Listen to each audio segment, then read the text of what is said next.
दिवाली आते ही देश की राजधानी दिल्ली का दम घुटने लगता है और इस बार भी ये दम घुटता हुआ नजर आ रहा है। दिवाली का दूसरा दिन है और दूसरे दिन भी हवा जहरीली बनी हुई है और AQI जो लेवल है वो अभी भी गंभीर श्रेणी में बना हुआ है। इसके पीछे कौन जिम्मेदार है, आज वो मैं आपको बताऊंगा। नमस्कार, मैं हूं यतेंद्र शर्मा और कड़क की बत कही में मैं आपको दिल्ली के पॉल्यूशन के पीछे असली वजह, असली कारण क्या है ये मैं आपको बताऊंगा।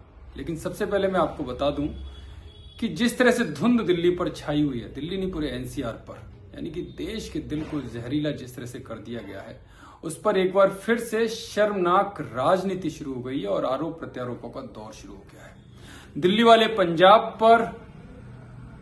पंजाब को लेकर बता रहे हैं कि पंजाब में जिस तरह से पराली की घटनाएं हुई हैं वो बड़ा कारण है। वहीं पंजाब के मंत्री दिल्ली सरकार पर आरोप तय करने पर तुले हुए हैं।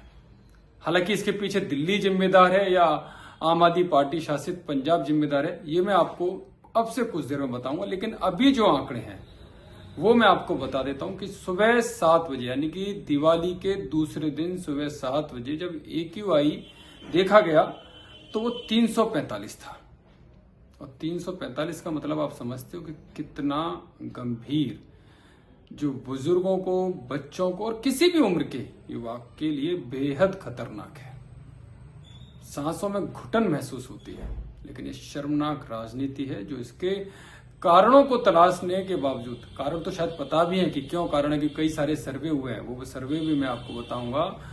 लेकिन इसके बावजूद भी आंख बंद करके, क्योंकि ये पहली बार नहीं है, ये दूसरी बार नहीं है, लगातार हर साल ऐसा होता आ रहा है, लेकिन आरोप प्रत्यारोप से फुर्सत नहीं मिलती और अपनी कमियों को एक दूसरे के ऊपर डालने पर ये इसी राजनीति में राजनीतिक दल लगे रहते हैं। दिल्ली का हाल मैं आपको बताता हूं। दिल्ली में अमूमन 400 से पार का कई सारे इलाकों में AQI देखा गया है, जो पंजाबी बाग में 433, वजीरपुर में 401 और एक तरह से देखें 38 में से 34 मॉनिटरिंग सेंटर हैं वो पॉल्यूशन लेवल के रेड जोन में आते हैं। क्या इस सच से कोई भाग सकता है? इतने पूरे बड़े इलाके में जितने भी लोग रहते हैं वो कब तक इस राजनीति के शिकार होते रहे और उनको इस जहरीली हवा में सांस लेनी पड़े? लेकिन नहीं, फिलहाल तो राजनीति चालू है। मैं लेकिन आंकड़ों की बात करता हूं और इस राजनीति की वजह से दिल्ली 10वें नंबर पर आ चुका है। हालांकि दिल्ली के मुख्य जो मंत्री हैं मनजिंदर सिंह सिरसा साहब, वो कह रहे हैं कि इसके लिए पंजाब जिम्मेदार है। पंजाब के किसान जिस तरह से पराली जला रहे हैं वो बड़ा कारण है दिल्ली में पॉल्यूशन बढ़ाने का। हालांकि पंजाब कितना बड़ा कारण है ये भी मैं आपको बताऊंगा, क्योंकि इसको भी अनदेखा नहीं कर सकते। जो सिरसा ने जो आरोप लगाए हैं उनको अनदेखा तो बिल्कुल नहीं किया जा सकता। हालांकि पंजाब की तरफ से भी इस पर पलटवार किया गया है। जो डॉक्टर बलविंदर हैं वो कह रहे हैं कि पंजाब का धुआं चंडीगढ़, पंजाब और हरियाणा को प्रदूषित नहीं कर रहा तो वो दिल्ली को कैसे कर रहा है, ये उनका बयान आया है। और उन्होंने कहा है कि इसको नेशनल इमरजेंसी घोषित कर देना चाहिए।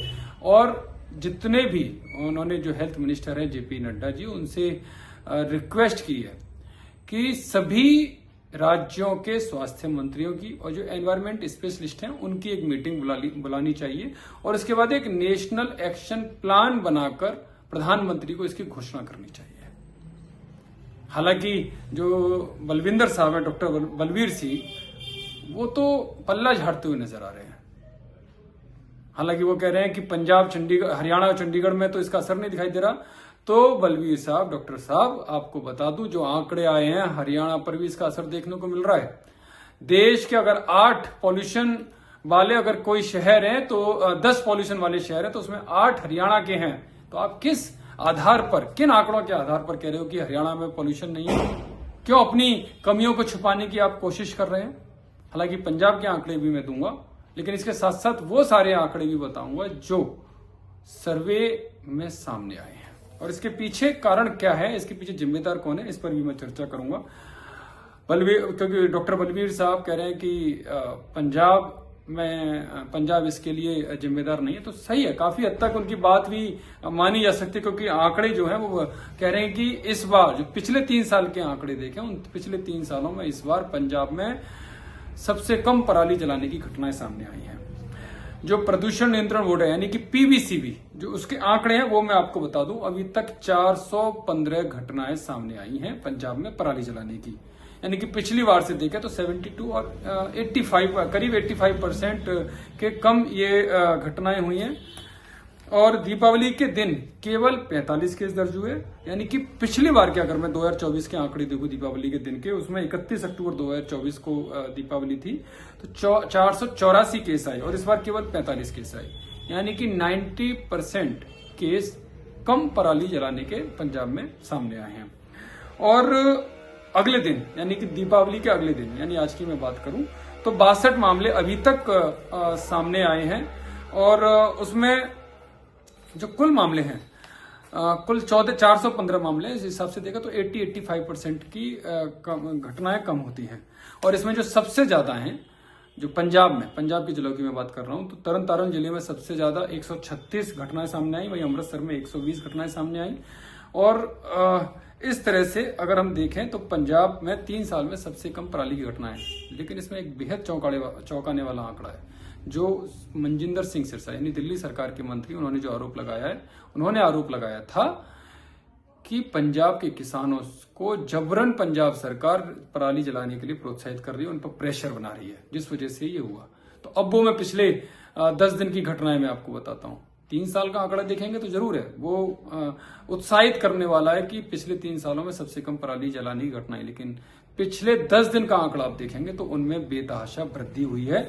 और ये मैं नहीं कह रहा हूं, ये आंकड़े कह रहे हैं। आंकड़े मैं भी आपको बताता हूं, लेकिन उससे पहले 2023 में 17 से 64 मामले आए, 2024 में 1510 आए और 2025 में महज 415 आए। 15 सितंबर से 20 अक्टूबर तक 353 घटनाएं सामने आई, जिसमें तरनतारण और अमृतसर में ज्यादा घटनाएं हुई। फिरोजपुर में 27 हुई, पटियाला में 23 हुई, संगरूर में 8 हुई।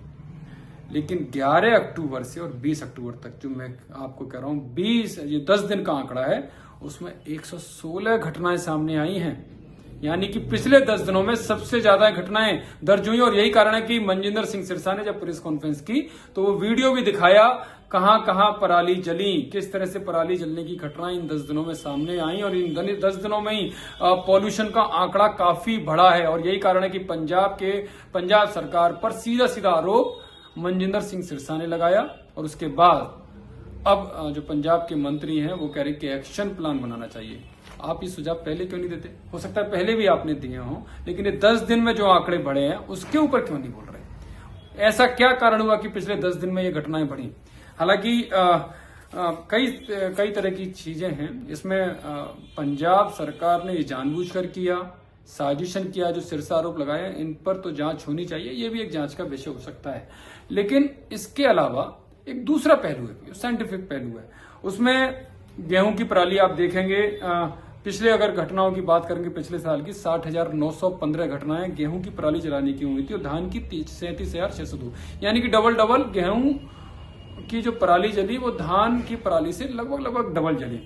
गेहूं की जो पराली होती है वो अप्रैल से मई के बीच में होती है। तो इसमें यही है, जो धान की पराली जलती है वो अक्टूबर सितंबर में जलती है दिवाली के आसपास, जबकि अप्रैल और मई में गेहूं की पराली जो जलती है वो ज्यादा संख्या में जलती है। तब क्यों नहीं पॉल्यूशन होता? तब क्यों पॉल्यूशन की चर्चा नहीं होती? तो उसमें कहा जाता है कि हवा की रफ्तार कम होती है, हवा हल्की होती है और जो मौसम होता है उसमें पॉल्यूशन ऊपर चला जाता है। मई जून का जो महीना होता है उसमें हवाएं चल रही होती हैं। लेकिन ये जो महीना है दिवाली के आसपास का, इसमें हवा थम सी जाती है, हवा रुक जाती है और जो धूल और धुआं है वो मिक्स हो जाता है, वो भारी हो जाता है और इसी वजह से हवा ठहर सी जाती है, थम सी जाती है। गर्मियों में हवा हल्की रहती है, पॉल्यूशन ऊपर चला जाता है। और इसी को लेकर 2016 में आईआईटी कानपुर ने दिल्ली के पॉल्यूशन पर एक स्टडी की थी और उसमें पाया था कि ट्रांसपोर्ट, इंडस्ट्री, रोड साइड धूल और कंस्ट्रक्शन ये बड़ा कारण है। केवल पराली जलाने की घटना नहीं, ये सारे वो कारण है जो आईआईटी कानपुर की स्टडी में सामने आए थे। और ऐसे ही पृथ्वी विकास मंत्रालय का जो एक सफर संस्था है SAFAR, उसने भी 2018 में एक स्टडी की थी। हालांकि उस वक्त सरकार किसकी थी, क्यों वो रिपोर्ट, उन पर अमल क्यों नहीं किया गया, वो सब राजनीतिक चर्चा का विषय हो सकता है। लेकिन अब सरकार बदल गई है तो वो उन रिपोर्टों को सामने लाकर उन पर चर्चा करके उन पर ठोस कदम उठाने चाहिए।